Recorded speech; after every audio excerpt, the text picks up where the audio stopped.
Estados Unidos ha sido el escenario de los criminales más horripilantes que ha vivido la humanidad. Pero ese caso marcó la historia por completo. Durante más de una década, ese sujeto logró escapar de las autoridades, escabullirse de procesos judiciales y asesinar a demasiadas personas. En este caso puntual, hablaremos con toda la verdad del caso más horripilante que ha vivido Estados Unidos. Este es el caso de Jeffrey Dahmer. Vamos a ello. Capítulo número 1. Su infancia. Jeffrey Dahmer nació el 21 de mayo de 1960 en el estado de Wisconsin, Estados Unidos. Creció en una familia normal dentro de lo que cabe. No era como muchos otros casos, como el que hablamos en el episodio anterior de Algarabito, que tenían una infancia difícil. Jeffrey no fue así. Creció con su madre, porque su padre estaba por su trabajo fuera de la ciudad muchas veces. La madre era una madre que necesitaba atención, y eso a Jeffrey se le hacía muy incómodo. Pero dentro de lo que cabe, su infancia en familia fue normal. Era un niño tímido y reservado, pero no porque era introvertido. Él mismo lo ha contado en varias entrevistas, que era porque su madre le pedía tanta atención que Jeffrey no sabía cómo sacar su verdadera personalidad en su propia casa. Y eso fue avanzando cada día más. Desde joven tuvo problemas para relacionarse. Era un poco solo en la escuela. No salía a jugar con sus amigos como era de normal en niños de la época. En la adolescencia comenzó a consumir alcohol, pero no solo unos tragos los fines de semana, no.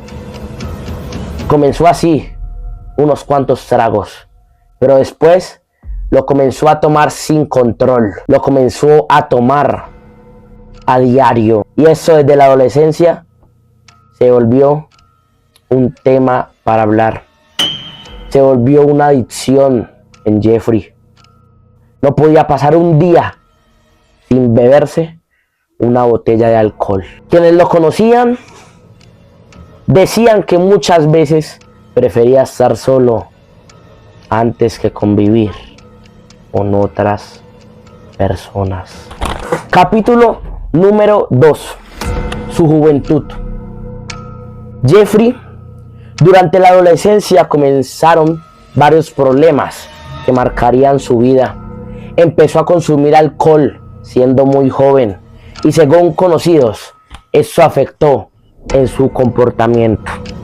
Después de terminar el colegio, que no fue una etapa nada fácil, porque sus mismos compañeros lo intimidaban y le hacían el bullying, que era normal en esa época para un tipo reservado. Tenía a sus amigos, incluso hacía chistes con ellos. Era una persona muy callada y tímida. Después de terminar el colegio, intentó entrar a una universidad, pero abandonó los estudios. Su padre fue el que lo intensivó a entrar a la universidad y le dijo que él le iba a pagar sus estudios. El padre de Jeffrey le pagó sus estudios, pero Jeffrey, por problemas de alcohol y demás, no quiso seguir en la universidad.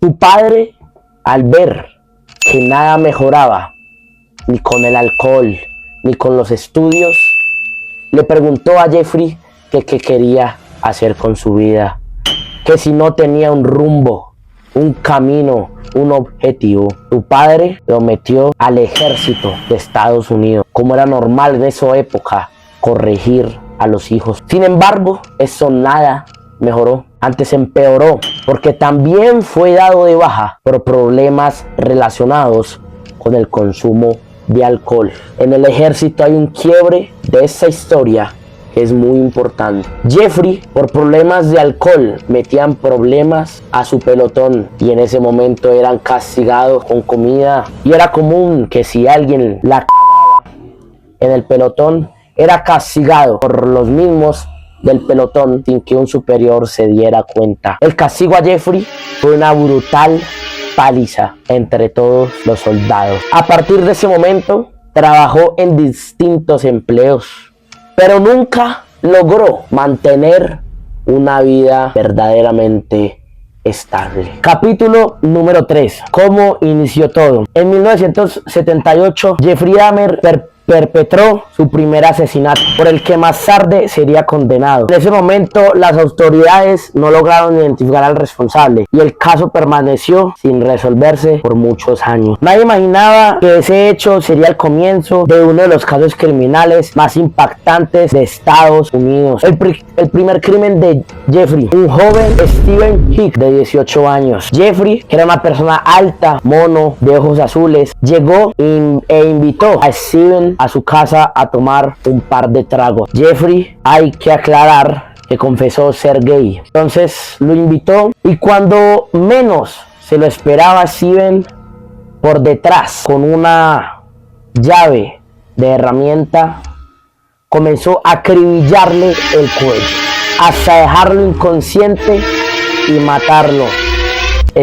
Jeffrey tenía una adicción, digámoslo así, con los órganos internos, así que lo abrió por la mitad, como si fuera una operación. Así Jeffrey lo abrió a Steven.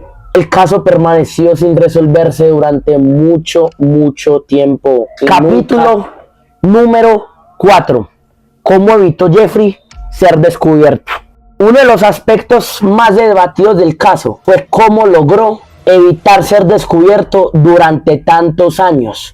Estamos hablando de delitos entre 1978 y 1991. Demasiados años sin que la policía lo descubriera. Investigaciones posteriores mostraron que existieron errores policiales y oportunidades perdidas que hayan podido detener el caso antes. Y les voy a contar capítulo número 5. La captura. Todo cambió en julio de 1991. Tracy Edwards logra escapar y pedir ayuda. La policía acudió al departamento de Dahmer y encontró pruebas suficientes para detenerlo. En pocas horas el país se enteró y conoció uno de los casos criminales más impactantes de la historia de los Estados Unidos. Fue capturado el 22 de julio de 1991. La captura ocurrió en Milwaukee. Tracy Edwards fue la persona cuya denuncia permitió que el caso saliera a la luz. Capítulo número 6. Su juicio. Durante el juicio, Dahmer confesó los homicidios por los que fue acusado. El proceso fue seguido por millones de personas en los Estados Unidos. La conmoción fue tan grande que casi todas las familias de los Estados Unidos sabían de este caso. Finalmente, fue condenado a múltiples cadenas perpetuas, más conciertamente a 16 cadenas perpetuas, por lo cual nunca volvería a recuperar la libertad. Jeffrey Dahmer permaneció en prisión hasta su muerte. Fue condenado a 16 cadenas perpetuas. El juicio fue realizado en 1992. Jeffrey cayó todo lo que había hecho. Se conocieron las verdades porque él mismo las reconoció. Jeffrey Dahmer acababa de caer. Jeffrey Dahmer iba a prisión y todo el mundo lo sabía. Todo Estados Unidos sabía del caso. Su caso conmocionó tanto que se cambiaron la forma de investigar los asesinatos y las desapariciones en el país americano. Capítulo número 7. El fin de Jeffrey, su muerte. El 28 de noviembre de 1994, mientras cumplía su condena, Jeffrey Dahmer murió tras ser agredido por otro recluso dentro de la prisión. Su muerte puso fin al proceso judicial, pero no al interés del caso. Jeffrey Dahmer, de las 16 cadenas perpetuas por las que se le habían condenado, solamente pagó 2 años de prisión hasta ser asesinado en la cárcel. 2 años de condena, 2 solamente pagó. Claramente Jeffrey iba a morir en la cárcel, pero a mí sinceramente me hubiera gustado que él hubiera pagado más años, muchísimos más años que hubiera pagado este tipo, y murió. Lo mataron 2 años después de entrar a la cárcel. Me hubiera gustado verlo más tiempo en la cárcel. El impacto del caso. Años después, el caso continúa siendo estudiado por criminólogos, historiadores y especialistas en justicia, no solo por los delitos cometidos, sino por las preguntas que dejó sobre las fallas en las investigaciones y la importancia de proteger a las víctimas. Documentales, libros y series han analizado este caso desde diferentes perspectivas, convirtiéndolo en uno de los más conocidos del mundo. Si te gusta este tipo de documentales, ese tipo de narrativas, apóyame con un like y una suscripción, y déjame en los comentarios qué otro video quieres que se haga en este canal. Suscríbete, dale a like y deja en los comentarios de quién quieres que se trate el próximo video. Muchas gracias por ver y nos vemos en otro episodio.